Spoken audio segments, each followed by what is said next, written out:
we're here at MAGFest, and we're a Mega Man band.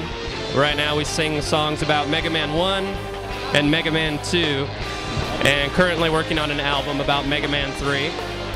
Boosh. Like later in the night, I'm going to be attending like a Dwelling of Duels remix competition, which is like independent remixers from all around the scene, and there's literally hundreds of them here. That we compete monthly just with fun remixes with a random theme chosen. So we do. I have hand-painted acrylics of M. Bison and Roy Koopa, and then I tape these characters off and I miss spray paint to add like some cool effects to them. So this is my first time working a convention, so I kind of went all out. I'm the director of the fan film adaptation of Mega Man. I just screened the rough cut today for the first time to anyone, and it went very well. The film is headed in a great direction, so I just can't wait to officially release it.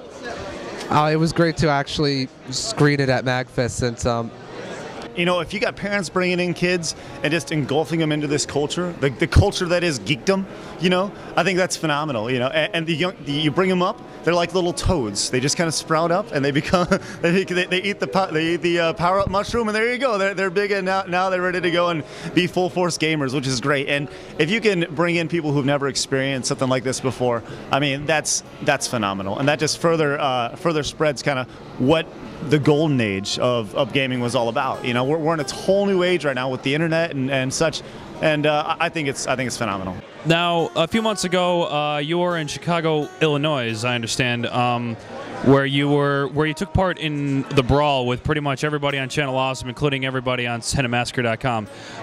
What was it like experiencing that? Well, it was awesome because I got to actually meet all of these people that I had only seen on the internet. I got to meet them in person and form these really lovely friendships and bonds and everything, and that was just really awesome and really rewarding, and it was so much fun to get to like pretend and wrestle and do all that stuff with these guys. You know, there's this guy Sean who's walking around here. I got to give him a noogie and pretend to like have him in a headlock, and you should see this guy. He's like 5 times the size as me, you know. Yeah. So we had a lot of fun with that, and you know, there's a couple moments where, you know, like people pretend to like hit me and I go flying, and it's really fun. This is how much I love MAGFest. You see this machine right here? I've donated this arcade machine to MAGFest because I am this for the convention. I have given them multiple TVs that my friends have gotten rid of, just sound systems. And then you should come and buy my merch at MAGFest. Yeah, look at how sweet that is. Yeah. Yeah. I also understand that you have amazing puppet skills. Like, I've seen the commentary of Captain S, the commentary of anything on X-Strike, and it's all the puppet work is done by you. Where did you get your amazing puppet skills? Well, I mean, when I'm not playing video games, I'm a puppeteer. That's my job, that's my life, that's my passion, my dream. And I went to school for 3 years at the University of Connecticut. I got a master's degree in puppetry. You truly can get a degree in anything. But you don't have to go to school to be a puppeteer. It really is an art of apprenticeship. I only went to school so I could learn a lot in a very short amount of time. From there, I've worked in a lot of different fields. I've been a stop-motion animation builder. I've worked in a lot of different puppet shops building. I'm a performer on a couple different PBS kids shows on TV, and then also I do a lot of live theater stuff as well.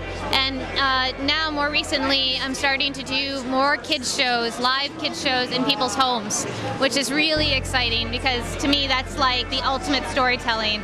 It's intimate. You're actually able to share something with another person, and that to me is also part of what video games is really about, is storytelling and be able to create really great characters. So to me, puppets and video games, they go hand in hand. I am a cheap knockoff of the AVGN, but I mean, certain people, I think the people that don't get it haven't really given me a chance, and they probably never will, and that's fine. You can't please everybody. But I don't know, when people really, I get a lot that like, you know, I heard about you, and then I saw your videos, and I really liked them. And so, I mean, there's no haters here. It's all nothing but love, or I just get ignored, which is totally fine. I don't mind. I don't need all the attention. But most people kind of get it. I'd like to think that I approached it in a way that you could maybe I'm trying not to sound pretentious now, but some people get it, some people don't. That's how it goes, man. So, do you hope to continue more of like until we win like throughout like the whole year? Like, do you have like a list of games planned and everything? I do have a list of games I want done. As far as planning goes, that really depends on when I beat them. Some games just take longer than others, and I just can't beat them in time. Although, if people would stop requesting Who Framed Roger Rabbit, I'd really appreciate it. It's not that hard of a game, guys. You don't need me to play it through. But other than that, yeah. Oh, and Baby's Kids, please stop requesting that. Just, dear God, stop requesting that. But yeah, I have a list of games that I'm playing and I've got footage for, but it depends. Like, every game's different. Every game takes longer. Sometimes they have different sections and it pushes me back a week. So I've got a list of games in mind. I just can't give you like a schedule, a set schedule of when they're going to come out. I mean, I watch your site like around the clock, man. I love you. I just got a hug by Stuttering Craig. With all the crazy-ass hard games that you play and everything, what is like your favorite type of game to play? There's got to be some game that you can just play, regardless of difficulty, regardless of length. Like, what's one that you can just pop in every day or any day, and just say that you know I can play this game nonstop? Oh wow! It would definitely have to be the war strategy type games, Doom 2. Even like Civilization, I love Civ 2. Civ 2 and 3 are just fantastic games. But those type of games, like, I could play them. I remember I played, I think it was Civ 3. I played for like 16 hours straight. I looked at the time, I was like, oh crap, I gotta go to sleep. So, you know, games like that really, really interest me. Platformers, obviously, I can play some, you know, non-stop. But really, the strategy type games, I love them.